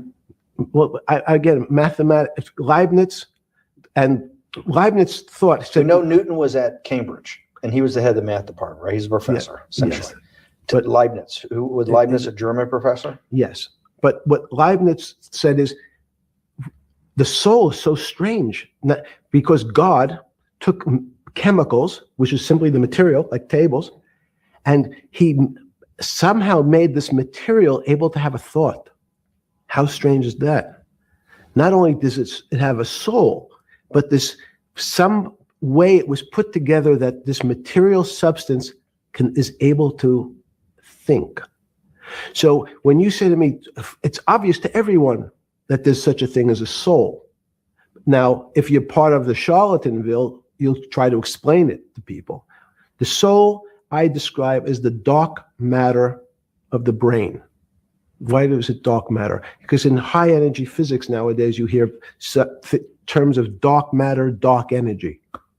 Again, terminology, it's a complicated term. Why is it dark matter? Because we can't see it, that's all. What do you mean you can't see it? Well, somehow we see something moving towards this area of darkness. Something, I can see this thing. This appears to me to be empty. It's just black, but I see it being drawn this way. So I say, well, I know if this were matter, that would follow that equation. If this was solid, it would explain the way this particle moves. But I can't see anything here. So I'll just call it dark matter. And I'll say, I don't know what it is, but it behaves as if there was something there. The soul is obvious to everyone that there's something different between things that are alive and things that are not alive. But we have no idea what it is. It's currently unexplainable. I believe we need an entirely different system of analysis to try to figure out.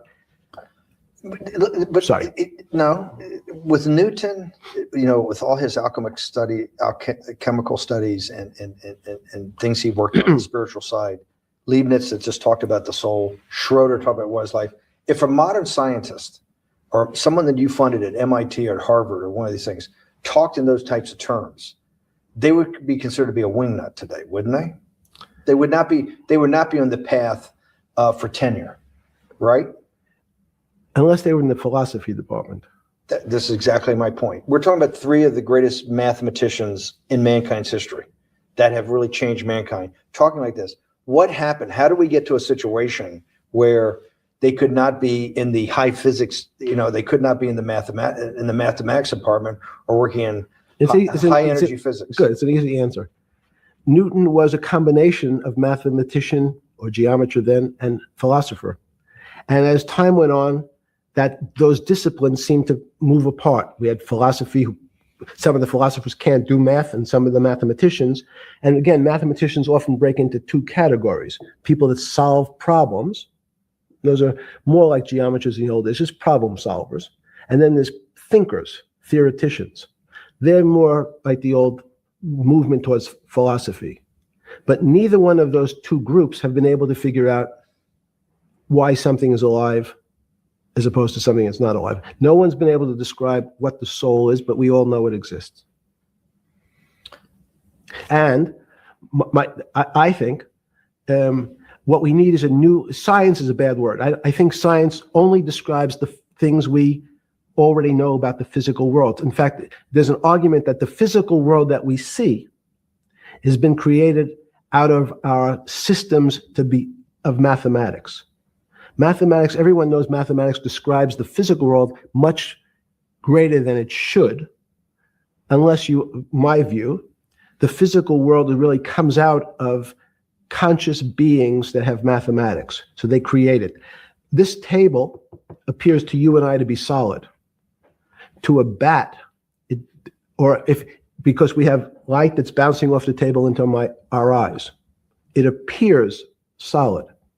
If instead of eyes that responded to wavelengths of visual light, our eyes responded to radio waves, the radio frequencies, it's not different, it's the same type of frequency as light, but different speeds, the table's invisible.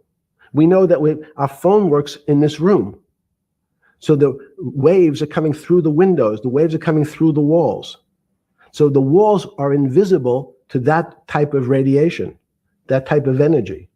The walls I can see them because my eyes, a physical system determines that the walls are there. You, with Murray Gelman, you founded, or with the original donor, and had the idea of Santa Fe Institute. In 10 or 15 years later, that effort to study the complexity of systems mathematically. Yes. Was it's a total failure. Yes. A total failure. Total failure. Why is that? It's the failure of science because, in fact, if to some extent science doesn't describe romance, I don't know why I'm attracted to somebody. I don't know. People are attracted to each other, and everyone has the same feeling. They've seen someone walk in the room, and they say, "Oh, that person gives me a creepy feeling." Science has tried to describe. Science doesn't describe what creepy feelings means.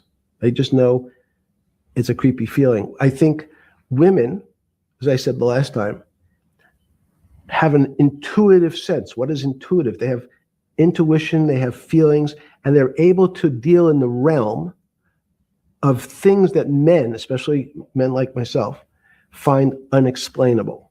Women have intuition.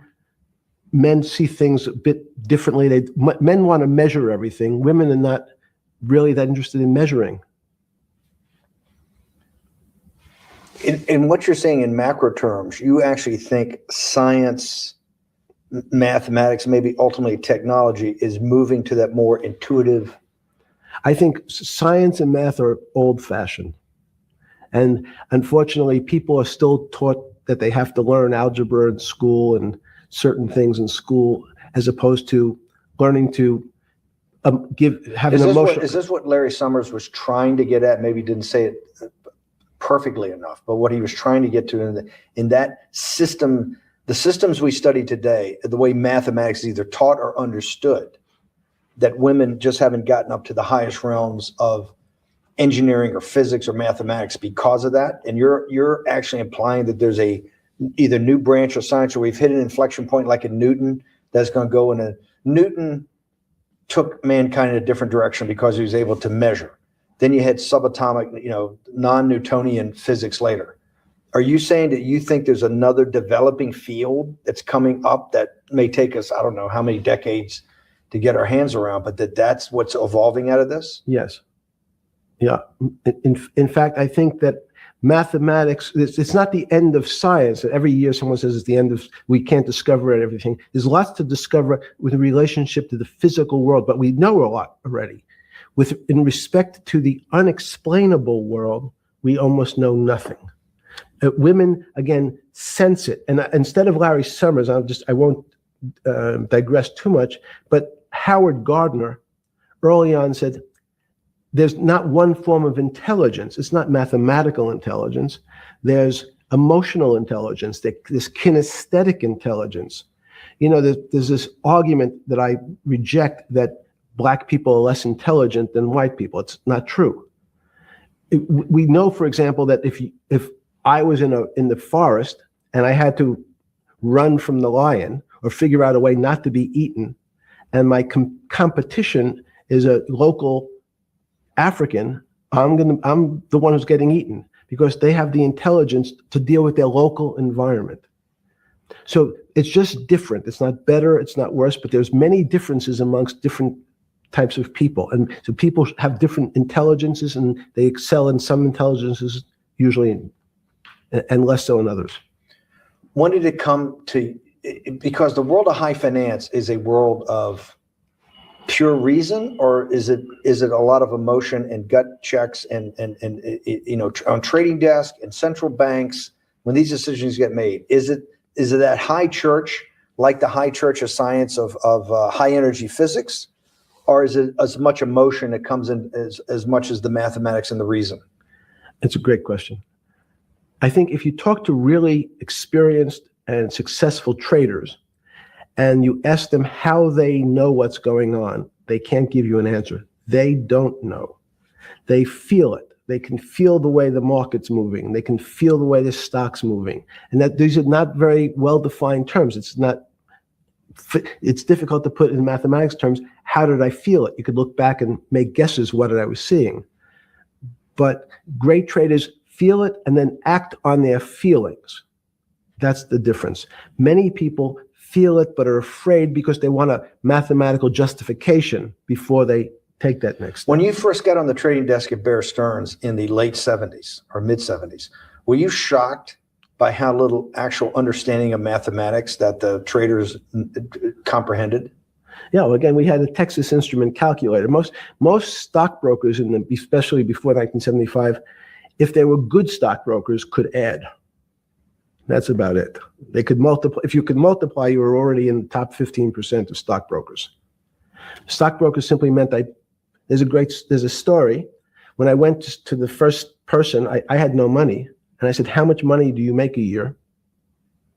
And he said, $400,000. I said, impossible. I'm making $10,000. That's probably more than your family had made in its entire Life. existence. Yes. And he makes that in a year. I said, what do you do? And he said, it's too complicated for you to understand, which is what the main thrust of Wall Street people, they want to tell you it's too complicated. Because if you understood that that person was simply, he had a brother-in-law, in fact, in this case, who ran the pension fund at General Motors. His brother-in-law would call him and say, buy 1,000 IBM. He'd hang up the phone, he'd write it out on a ticket and walk it to a window. That was his entire skill set. Hello, write what my brother-in-law says, walk it to a ticket window. Give me an example when you're on the trading desk in the early days of Bear Stearns of a time that you felt either complete uncertainty or you saw total panic, where something was happening that people couldn't foretell and that they were like in an airplane cockpit where it's going wrong. Walk us through that. In 1978, I think it was, across the news wires, there had been a collapse of the currency in Thailand. On the other side of the world, had no relationship to me. I wasn't sure where Thailand was. But the fact that a currency, a country's money, had all of a sudden dropped tremendously in value affected the rest of the world's markets. And people panicked because they'd never seen that before. A very small part of a very complex system had a shock throughout the whole system. So prices on Park Avenue apartments, the bond markets, the stock markets, every started to gyrate. You know, there's an old mathematical expression that if a butterfly wings in Mexico make the wrong turn, it spins out, and eventually, by the time it gets to Canada, it turns into a tornado. So these are part of complex systems. So yeah, Wall Street in certain parts. Santa Fe Institute was supposed to actually come up with a formula for that, for the butterfly wings. Why in 15 years did you reach the end of at least that experiment? Every attempt to, that's why it's so exciting now, because I think certain people are starting to realize that there's so many things that are unexplainable that we have to think about them differently. Music is a great example. It's a common man's example. You know, when you hear a certain song, it makes you feel a certain way. How does it do that? We don't know. We can't mathematize it. And even that music, Steve, nowadays we compress music. When you have a violin, it's compressed onto your iPhone. So what does compression mean? I'm taking lots of information and I'm cutting it into lots of pieces and squishing it together. And when I squish it or compress it, I have to take out lots of pieces, but I say that they're not very important pieces. It's those pieces that we take out when we compress data, to me, are the most interesting parts of life. You just said a while ago, part of this new search for science may go back to when people were actually talking about a soul, and you said there's no doubt in your mind that there is a soul. Describe for me what you mean by that. What do you mean by soul? What do you mean soul different than the physical analog body that we're seeing on film right now? It's difficult to describe in words. I mean, I'm not a poet. Poems get a little closer to what that really means, but even the concept of what is life becomes complicated when you deal with plants and seeds. Is a seed alive? I don't know. Certain people would say, no, it's dead. When you're a banana, one of my favorite examples is the banana that's sitting on the countertop in your kitchen today. Is it alive or dead? What do you think about human life? What is human? Tell me about human life. But your banana is alive. That banana is breathing. It's on your. You say that's impossible, Jeffrey. No, it's not. Is the banana conscious? All these words. These are words. So everyone's trying to fit a very complicated concepts into a very small box called conscious or alive. These don't fit in that way. So if you put your banana in a bag and put another fruit in with it, the fruit ripens faster because the banana breathes with it. We don't understand most of those things. So you asked the question. Sorry. You talk about the life. What about human life? What about it? Tell me what do you think? What do you think human life is? It's a miracle. It's a miracle. And when I say miracle, I can't explain it, and I make no attempt to explain it at the moment. We don't know how to think about it. And anyone, it's again, another one of the Feynman quotes when he was talking about quantum physics. He said, anyone, Jeffrey, who says they understand quantum physics and quantum mechanics and quantum behavior, you know they're lying. Let's talk about it. That's post-Newtonian. Talk about what's the difference. Who founded quantum mechanics? Why is quantum mechanics taking Newtonian physics and taking it to the next level? It forms a much broader category. Let's go back to this desk. You use the thing of Newton using this desk.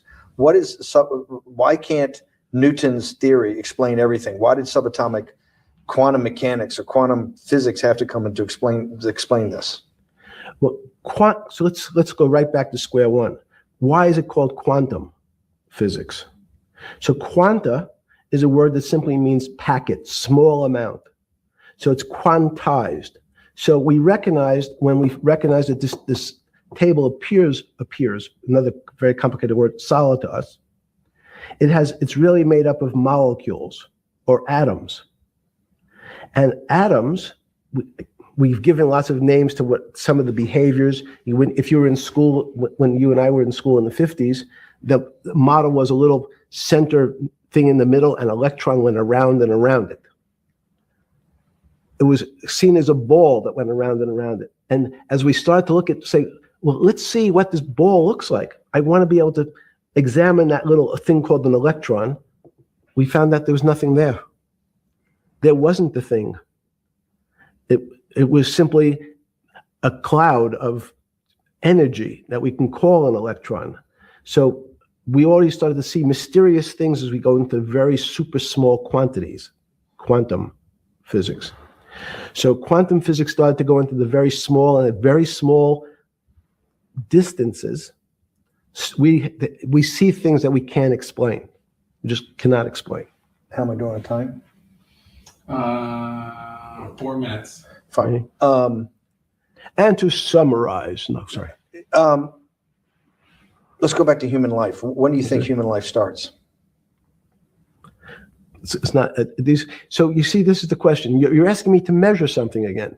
It's the It can't disease. be measured. You just hate making commitments. That's why I'm not married. I'm peeling this onion back a layer at a time. All your bullshit and happy target can't be measured like that. Is that to say measure it's a commitment. You don't even like a commitment when you answer a question. I don't As know. they say in golf, commit to the shot. I don't know what it means to be measured. You do know what it means to be measured. You're one of the leading currency traders, hedge fund guys, or stock market financial wizards. You're in the high priesthood of high finance. You certainly know how to measure. That's why you're a billionaire. Any other answer besides that is total and complete bullshit. And you know it. I know very few things. You know things can be measured. You measure every day. You weigh and measure every day. You weigh and measure people. You weigh and measure leaders. You weigh and measure economies. You weigh and measure politics. It's a very good. You weigh and measure. You weigh. Hang on. Your whole life, in fact, is measuring. So what you've now done is a great thing, is you've used the word measure, a mathematic term, in the common vernacular, and abused it. So I don't even recognize what it means. It's so abusive to my field. Why? And let's go to that. In mathematics, measure means what specifically? There's no specific. It's an approximation, or giving something a number. Einstein said, we're not asking you to go to the 9th decimal point. You didn't say that before. No, you're not going to the 9th. I don't even. What if I say measure how tall are you? You'd say, 6 foot. 6 feet. But is it 6 foot 1 inch? Give or take. It's between 5'11" and 6 feet. But what's that? So the question is, I want an accurate. I got Zeno's paradox. I don't even know what it means to measure you. Am I measuring the top of your hair, the top of your skull? The finer, the more. You're being rabbinical. This is like. I shaved my beard off. I used to be rabbinical. No, my point is, isn't that going through the Torah where you're parsing every definition? No, so, however we broadly define measure, your life literally is about measurement, is it not? It's about putting numbers on things so that I can try my best. That you can call it whatever you like. If Well, that what do makes you feel better. What do you know? No, I Because I'm wanna trying make you relate it happy. back to your scientific inquiry. No, even a number. People don't. A number is a complicated. When did thing. you come? When did you come to this When did you come to this aha moment? Was when it was in your solitary confinement, when the biggest financial crisis in world history was going on in your 7x9 jail cell with your metal bed and your two brushes because you were a trustee with the brown uniform on, trustee spelled wrong? Is that the moment of clarity that you had about science and Newtonian physics and everything that we can measure is really not going to be the way we go forward? It's going to be much more esoteric, emotional intelligence thing. Was that your moment of clarity? I wish it was, because it would make such a great story for this interview, but it's not. It's the fact that I lead such a privileged life to come across. But when did you? If it didn't happen then, when did it? Or did it happen before? I was going to hopefully get to the. Okay. I'm in a privileged position to have some of the world's smartest people come to my house and tell me what they think about different subjects, and I finally realized that the thing that they had most in common was there was this area, no matter how smart they were, that when I asked them the questions, they said they'd have to resort to a 500 or 1,000-year-old response to that question, which was, I don't know. You know who else found that out? Socrates. That's what Socrates kept doing, right? Socrates kept asking all the experts. He would go through, question after question after question, and realize at the end they didn't really know. They really didn't basically understand what they were talking about. And one of the things that people won't enjoy, it turns out that potentially one of the bad things to teach children is how to write. It's writing, reading, and arithmetic was everyone's supposed to be taught, but writing forces you into a very narrow channel of thinking. You have to write in a certain form, in a certain way, in a certain linear pattern. So your thinking becomes somewhat narrow. The reason I brought up writing is one of the recent discoveries of mine with respect to Socrates, Plato, and Aristotle is they never wrote anything. They spoke, and people around who could write wrote. Socrates could think. So that was. Jesus of Nazareth was the same way, right? Never wrote anything. I thought he was a carpenter. He was a carpenter. Didn't he need like a little carpenter's tool? I don't get that. But at least his written record. Right. One last thing. Sure. Thank you for having me to your house.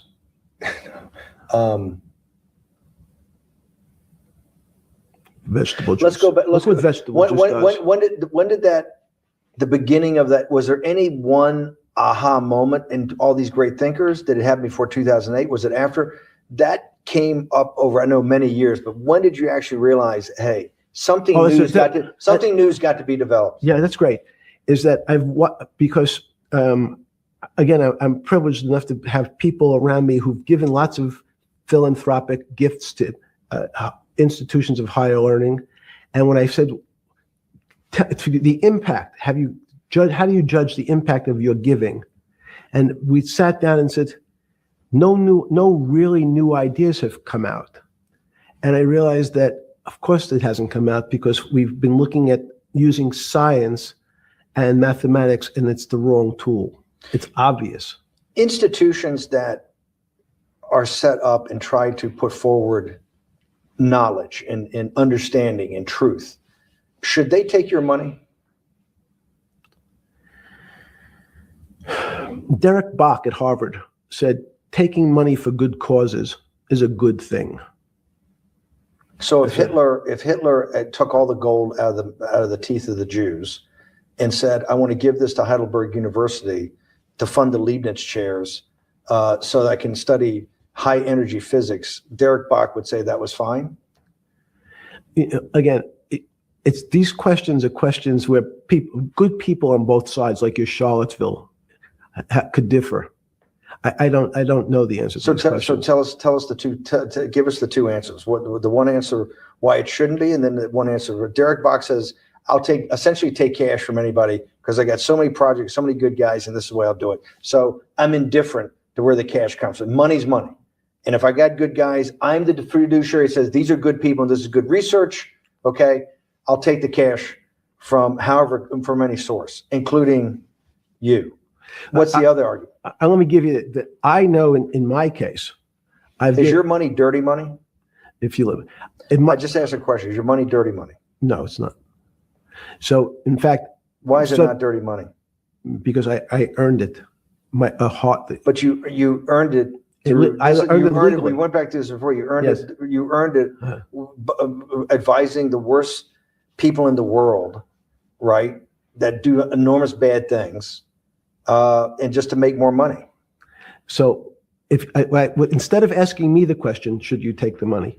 Because I think it's a legitimate question. You think it's a legitimate question? Yes, no Why? question. Because I think ethics is always a complicated subject, but I can tell you that with the money I gave to help try to eradicate polio in Pakistan and India, instead of asking me whether that money should be given to these children for vaccines, I think you might want to ask their mothers who received the vaccine, who know their child now won't get polio, and ask them if Epstein should have helped these people. You're a mathematician. If we walked into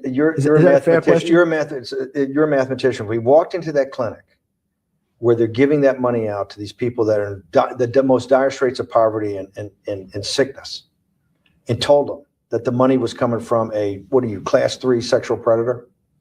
Tier 1. Tier 1's the highest and worst? No, so I'm the lowest. I'm the lowest. You're the lowest. Okay, tier 1, you're the lowest. But a criminal. Yes. That the money came from them. What percentage of people do you estimate? I understand you don't like probabilities. Do you estimate would say, I don't care, I want the money for my children?